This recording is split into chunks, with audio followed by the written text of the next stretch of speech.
Božičnica je gotovo med besedami, ki ste jih ta teden slišali največkrat. Predsednik vlade Robert Golob je z napovedjo o uvedbi obvezne božičnice presenetil svoje koalicijske partnerje in povzročil nemir predvsem pri ministerskem predstavniku gospodarstva, predsedniku Socialnih demokratov Matjažu Hanu. Pravi vihar pa je sledil še med gospodarstveniki, potem ko je premier v ponedeljek dejal, da bo božičnica še letos obvezna in da jo bodo prejeli vsi.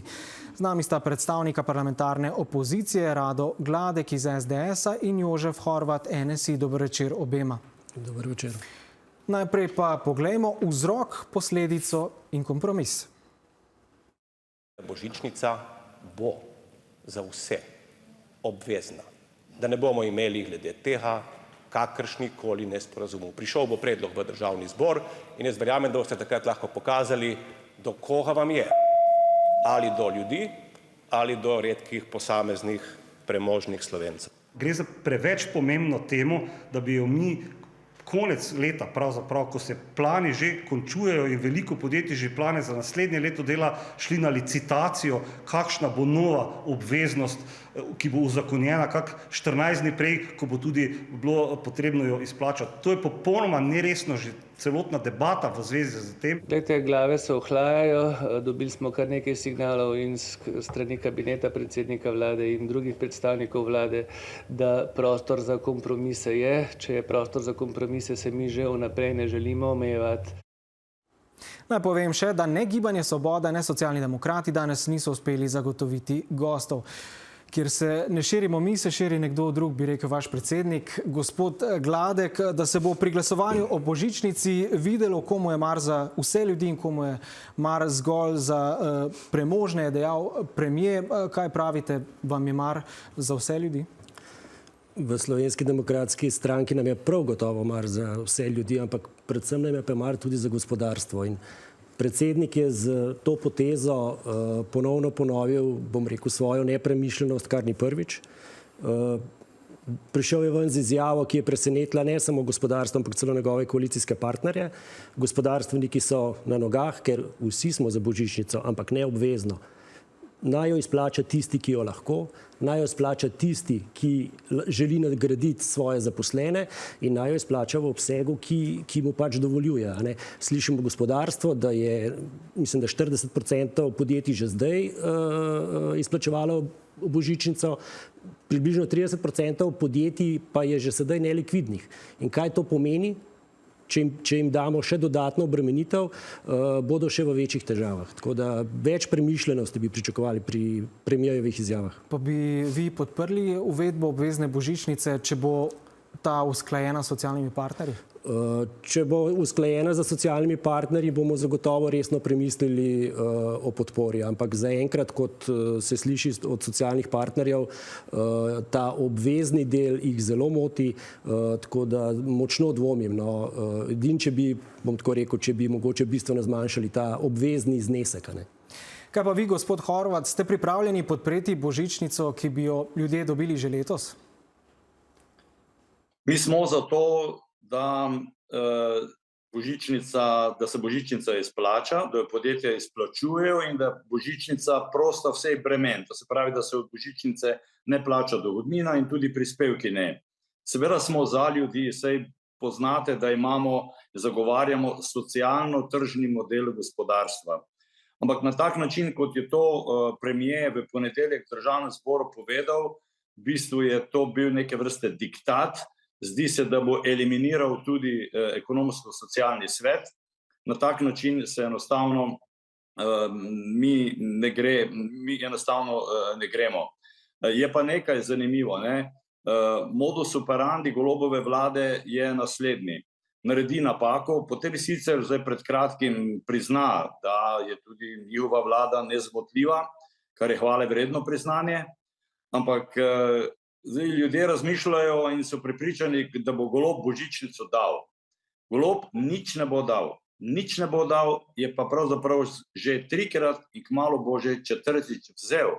O čem govorim? Kmalu po nastopu Golobove vlade, 1. junija 2022, je Golobova vlada in koalicija razveljavila naš dohodninski zakon, ki bi vsakemu v povprečju, ki ima povprečno plačo na letni ravni, prinesel približno 1200 evrov višji neto. Golob je vzel vsako leto, 22, 23, 24 in tudi zdaj 25, bo od neto plače vzel približno 1200 evrov.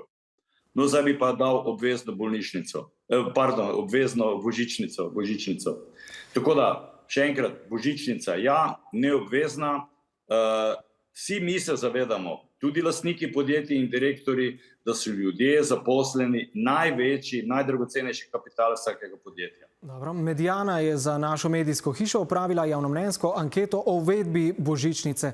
Kaj kažejo rezultati? No, vlada je do zdaj, spomnimo, napovedala, a nikoli uresničila 2 davčni reformi. In koliko ji pri napovedi novih sprememb na finančnem področju verjamejo državljani, da bo obvezna božičnica uvedena zagotovo, meni dobrih 11% vprašanih, da bo uvedena verjetno pa skoraj 38%, medtem ko 40% vprašanih v to ni prepričanih. No, kar 76% vprašanih pa se strinja oziroma popolnoma strinja, kot lahko vidite v zelenem, da je božičnica predvolilni bombonček Golobove vlade, slaba petina pa se s tem ne strinja. No, kljub temu, da menijo, da gre za predvolilno potezo, pa jih je 60% prikazanih v zeleni barvi mnenja, da bi bila obvezna božičnica korak v pravo smer k pravičnosti, medtem ko se 35% vprašanih v rdečem ne strinja, da bi ta dodatek prispeval k socialni varnosti zaposlenih. 59% vprašanih pa meni, da bi obvezna božičnica še dodatno obremenila slovensko gospodarstvo. Dobra tretjina pa ne pristaja na opozorila podjetnikov.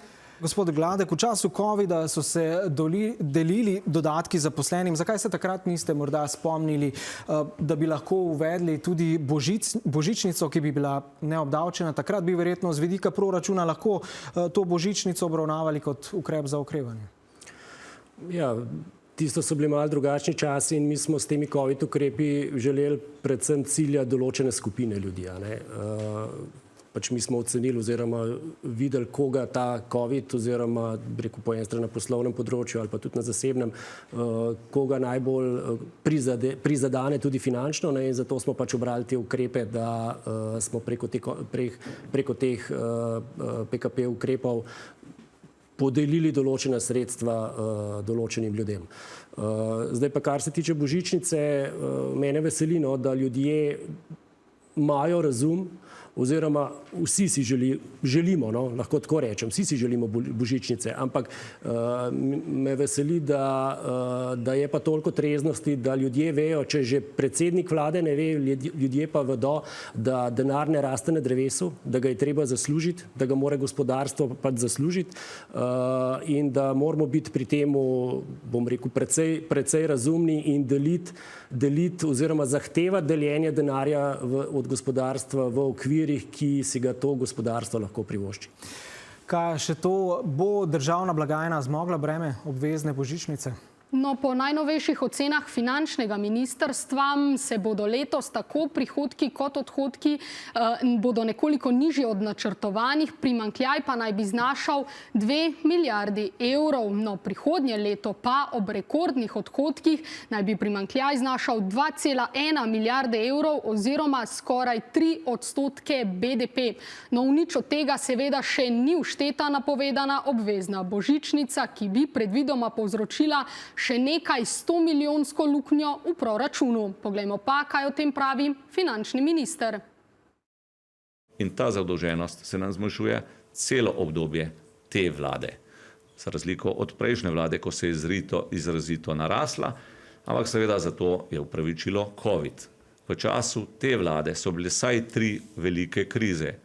Največja naravna nesreča, energetska kriza, inflacija in da seveda ne govorim zdaj o tem, ker verjamem, da bi imeli dolgoletne posledice, o trgovinskih vojnah, posledice predvsem spremembe v ameriški politiki in seveda odzivu sveta.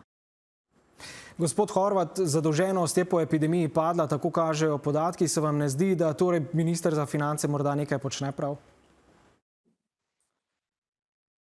Ja, zdaj, hvala Bogu, zaenkrat slovensko gospodarstvo še dobro funkcionira. Tako da zadolženost vedno primerjamo tudi izračunamo odstotek od BDP-ja, od bruto domačega produkta.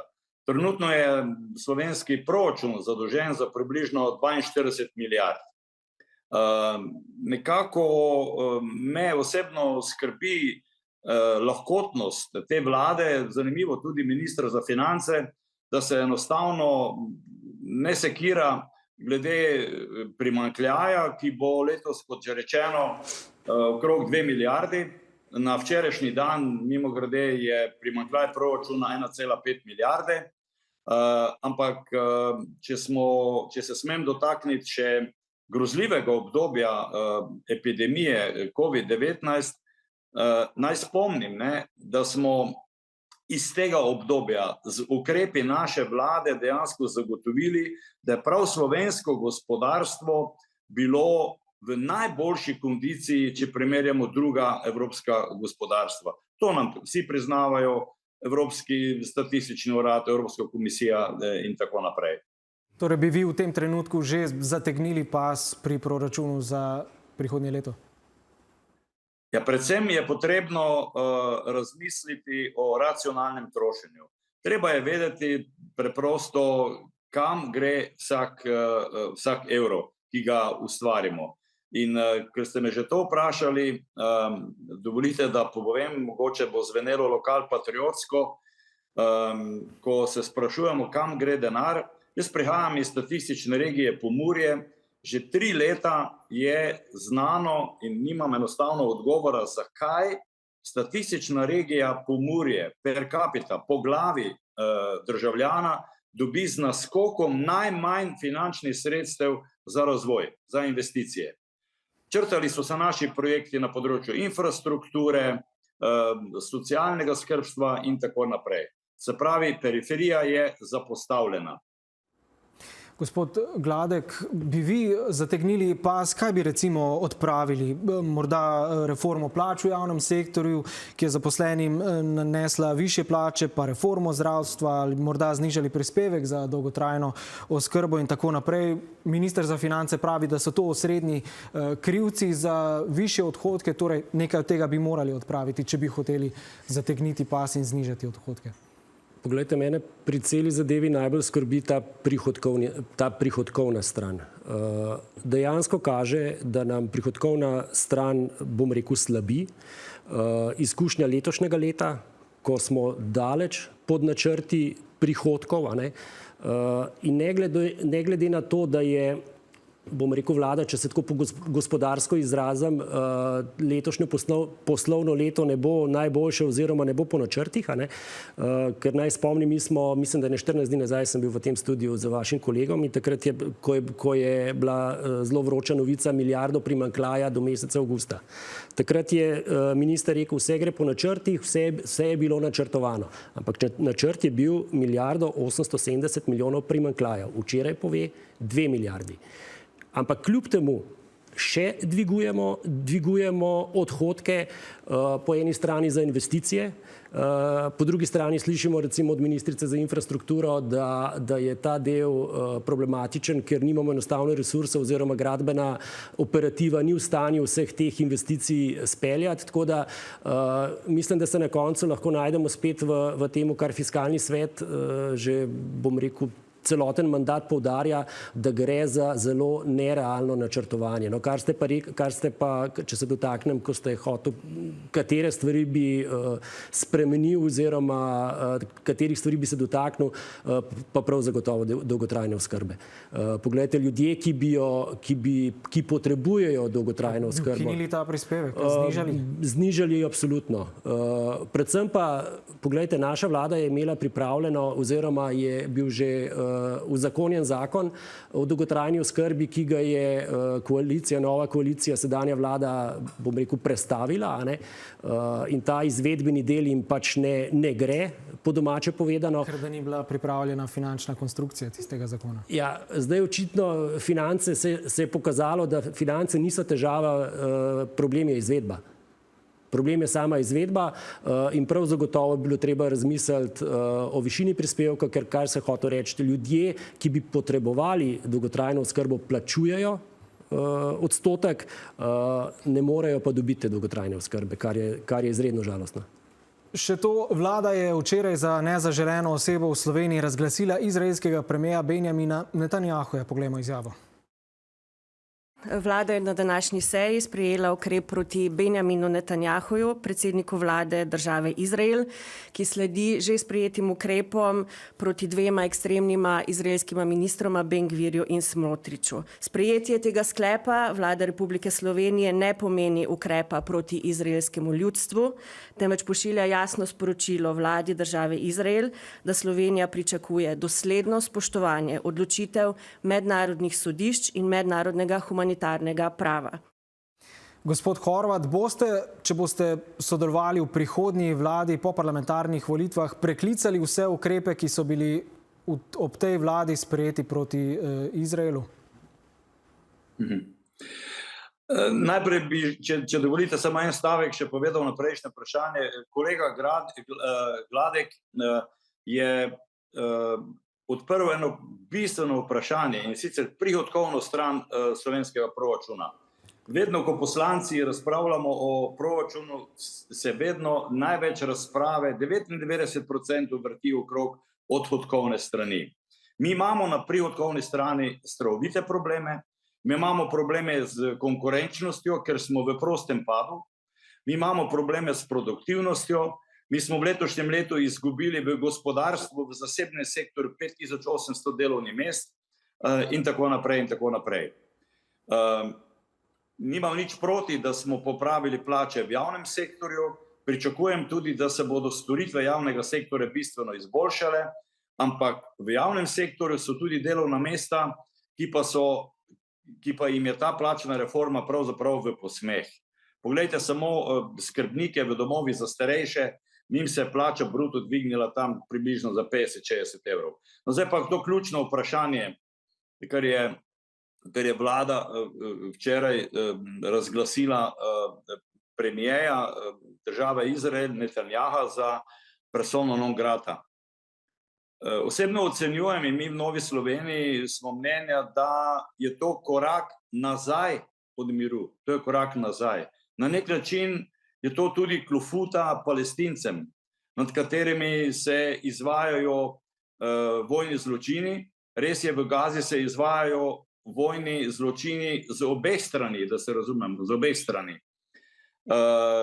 Zdaj, vprašanje, ki ste mi ga postavili, je seveda stvar koalicije. Gre pa tukaj pravzaprav tudi za eno zelo shizofreno zadevo, shizofreno odločitev te vlade.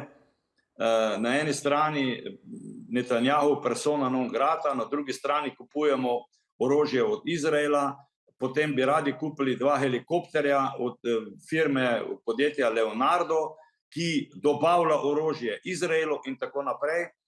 In če majčkeno naprej razmišljam, kaj ta poteza pomeni, Netanjahu persona non grata, mislim, da to pomeni, kljub vsemu, ker žal znotraj Evropske unije nimamo skupne evropske politike, žal, in ne govorimo z enim glasom, žal, to v bistvu pomeni pa, da se Slovenija nekako drastično, dramatično odmika od jedrnih držav. Kaj bo to pomenilo naprej v zvezi z vprašanji, ki smo jih prej debatirali, ali se bo Slovenija še naprej po relativno ugodni ceni zadolževala ali ne, to bomo videli prav kmalu. Gospod Gladek, vaš komentar, bi vi preklicali vse ukrepe proti Izraelu, če boste v prihodnji vladi? Poglejte, jaz bi sam to rekel, kar se tiče tega statusa persone non grata za izraelskega premierja. V Slovenski demokratski stranki menimo, da gre predvsem za odvračanje pozornosti od resničnih problemov doma, tako da mi teh odločitev sedanje vlade ne podpiramo. Dobro, pa potem samo na kratko še predvolilne zadeve. Časnik Mladina je nedavno nazaj pisal, da je Anže Logar, ki je ustanovil stranko Demokrati, da je to na nek način projekt SDS-a. Se strinjate s tem pisanjem? Imate kakršenkoli komentar na to? Ne, absolutno se ne strinjam. Lejte, sicer sem prvi mandat v državnem zboru, ampak neke relacije pa moram reči, da sem v teh 3 letih spoznal in tukaj prav zagotovo ne gre za dogovor, ampak gre za pač odločitev gospoda Logarja, da gre na samostojno politično pot. Pa samo še to, Nova Slovenija je tudi nedavno dobila novo vodstvo. Se v tej konstelaciji vidite kot morebitno novo koalicijo? Poglejte, kot je že najbrž znano, Slovenska demokratska stranka do volitev dela na koaliciji z volilci. Nam je predvsem pomembno, da volilci prepoznajo naše dosedanje delo in tudi program, ki ga bomo pač v pravem trenutku predstavili, da ga bodo prepoznali kot program, ki bo Slovenijo postavil v smer, ki si jo zasluži.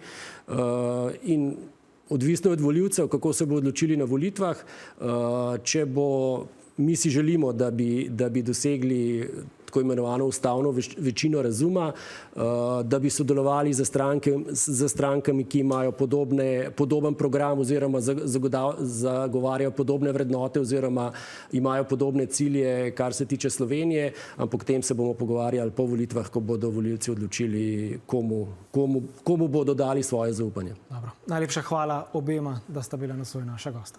Hvala za povabilo.